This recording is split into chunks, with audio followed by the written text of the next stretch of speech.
In fact, turbines that capture the energy of the wind are so important to this effort that wind turbines are ranked number 2 of the 100 drawdown solutions. Onshore wind energy is estimated to be able to offset 84.6 gigatons of CO2 at a cost of $1.2 trillion and a nice savings of $7 trillion. Offshore wind, wind at sea, is estimated to be able to reduce CO2 by 14 gigatons at a cost of $572 billion with a net savings of $274 billion.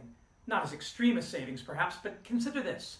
Quote, offshore wind farms could tame hurricanes before they reach land, said the Stanford report back in February 26, 2014.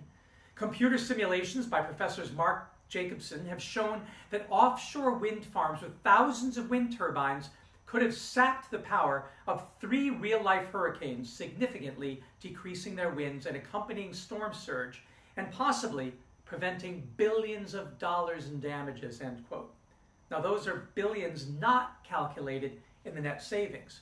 And Smithsonian Magazine revisited this concept in 2018, noting that, quote, in 2014, a group of researchers, including Christina Archer, a civil and environmental engineer from the University of Delaware, showed how using an army of wind turbines to extract kinetic energy from the air could potentially pacify hurricanes.